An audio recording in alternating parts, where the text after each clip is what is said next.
Right, so now I'd like to talk about our teaching method at Inforum Education. So here at Inforum Education, we take the PPP teaching method. This is a great method because it involves presentation, forming context, then it goes on to practice through different activities, which then looks at accuracy. And it goes on to production, which then means that the students are able to become fluent using the target language given. So we find that this is the best method here because it fosters comprehension, it enables the students to retain the information that they're given, then they can apply the new applications by leading to a deeper understanding and becoming more confident through their language acquisition. Additionally, it provides active engagement and they're able to enhance their learning outcomes through relating their learning and using their learning in real life situations within the community and within their work. So, how does the PPP apply to Inforum's classrooms? As I said before, the teacher introduces the new target language or introduces the concepts. This is when the students can learn grammar, learn the language, and the teacher can check to see what the students know and what they don't know. We then move on to practice, the second stage. So this is done through structured practice activities to build their proficiency. This is where they can, while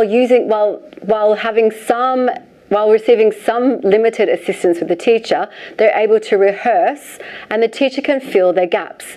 This could be done through listening activities, speaking activities, writing activities, etc.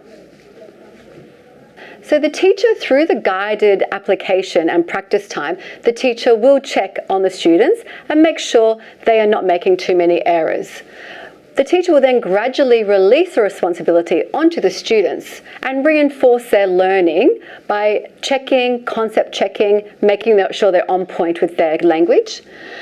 The teacher will then go into the third stage and they will sequence the activities to scaffold the learning. This is the production time.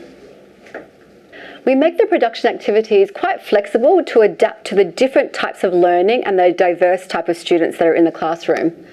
And then we use creative production tasks. For example, it could be a role play, it could be a presentation, it could be a written activity, for example, an email or a letter. So what does this look like in another way?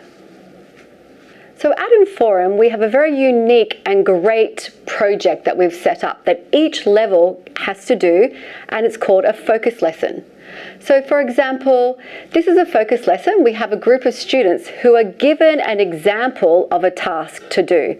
The student will then help them with the target language, the vocabulary and the grammar to use, and present it to them. Then the students will work together and practice their language together by trying to form the project within their group. Usually this group is given different parts of the project to work on, and that's when they're released into their own time. Then they come together and they will form a whole presentation together, which the class and the teachers will watch together and give constructive criticism at the end.